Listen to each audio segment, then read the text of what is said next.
Bonjour, Éric Michaud, conteur, et bienvenue au marché de Noël et des traditions de Longueuil.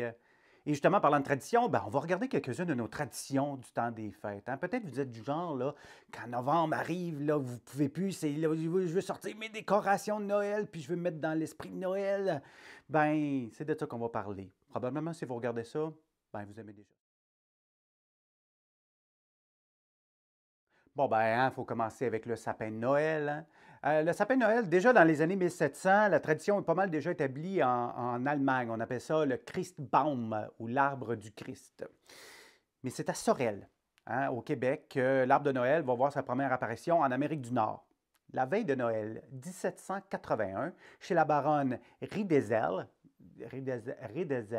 quelque chose de même, elle reçoit un groupe d'officiers britanniques et allemands chez elle, puis on va y manger, bien sûr, du pudding anglais, mais le clou de la soirée, c'est l'arbre, décoré de fruits, de chandelles allumées dans le coin de la pièce, hein. Ça va attirer l'attention. Mais il n'y a pas rien qu'elle. C'est qu'il va y avoir aussi une célèbre gravure un peu plus tard, en 1848, de la reine Victoria avec sa famille alentour d'un arbre de Noël décoré. Si la reine le fait, tout le monde veut le faire. Là, la mode va commencer pas mal plus au 19e siècle. Tellement qu'à la fin du 19e siècle, en Allemagne, on va commencer à avoir des sapins artificiels qui sont faits avec des plumes d'oiseaux peintes en verte. Ici, au Québec, il va falloir attendre un petit peu plus longtemps, hein. On signale que même au début des années 1900, la décoration des maisons est réduite au minimum, puis il y a seulement quelques familles qui ont des arbres de Noël, qui décorent avec du papier, puis des couleurs, puis des guirlandes. Donc, hein, à cette époque-là, tu chantais pas Mon beau sapin. Dans ce temps-là, tu chantais Ton beau sapin. Mais aujourd'hui, on est chanceux. Peut-être vous avez un souvenir, hein, d'enfance de votre père qui amoureusement défait les lumières de Noël tout emmêlées de l'année d'avant, avec une patience exemplaire, hein. Il n'y a personne qui a cette mémoire-là, il n'y a personne qui a ce souvenir-là. Tout le monde, à chaque année, les lumières de Noël. Là, il faut remonter dans le temps. Au début, il y avait des coquilles de noix que les gens prenaient remplies d'huile avec une petite mèche. Puis après ça, on a commencé à utiliser des chandelles. Ouais, pensez-y 2 secondes. Dans un arbre séché, ça donne ce que ça donne, trop dangereux pour le feu. Mais les lumières électriques vont venir en 1882. Un certain Edward Johnson à New York, qui est un associé de Thomas Edison, va fabriquer la première guirlande de lumière de Noël bleu, blanc, rouge, parce qu'il y a un United States of America. Et bien là, les gens, ils sont pâmés là, devant l'arbre qui est en avant de chez lui. Tout le monde en veut des lumières de Noël de même, mais ça restait cher, ça restait difficile. Ça restait quand même assez dangereux si c'était mal fait. Tant et tellement que jusque dans les années 1930, au Québec, il fallait faire venir un électricien pour faire installer ces lumières de Noël.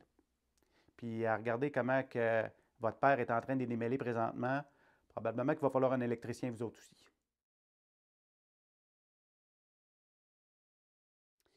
C'est le matin de Noël, là, quand on est enfant, là, c'est bien beau, le sapin, les décorations, les chants de Noël, hein, mais ce qu'on veut vraiment, c'est nos cadeaux, hein? On veut savoir si le Père Noël a passé, on veut savoir combien qu'on a de cadeaux, puis c'est quoi.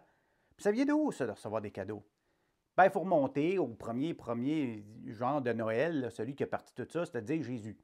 À sa naissance, les trois rois mages, Melchior, Balthazar, Gaspard, sont arrivés avec des cadeaux. Ils ont amené de l'or, de l'encens et de la myrrhe, qui est une espèce de gomme résineuse aromatique.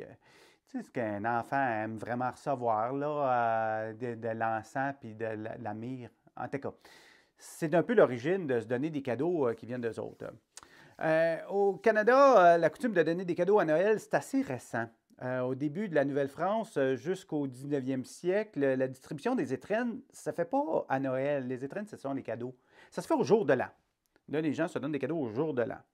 Et puis là, on a amené, ça a changé. On a gardé une partie des cadeaux pour Noël, puis l'autre partie pour le jour de l'an. Et puis bientôt, avec les commerciaux et puis les annonces publicitaires, et puis l'arrivée dans les années 30 de Santa Claus, puis du Père Noël, on va passer complètement aux cadeaux à Noël. Et c'est là qu'on va se les donner. Mais attention, juste aux enfants. Ah oui, parce qu'ils représentaient l'avenir. Les adultes n'en servaient pas. Mais là, vous allez dire, ouais, Amérique, C'est quoi l'histoire que j'ai entendue, là? Père Noël, il viendrait de Saint-Nicolas, là, puis c'est lui, là, qui aurait donné des cadeaux. Ben oui, ben oui, ben oui, j'y arrivais. Il y avait un homme pauvre qui n'avait pas les moyens de payer la dot de ses trois filles. Et puis il faisait sécher trois bas, justement, ce soir-là, sur le bord de la cheminée.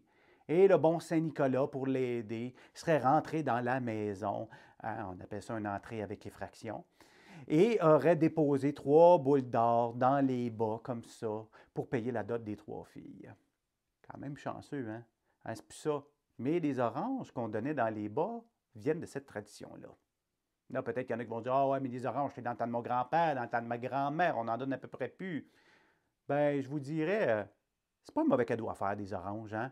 Parce qu'on ne mange pas assez de fruits. Puis la santé, là, ça, c'est un vrai cadeau.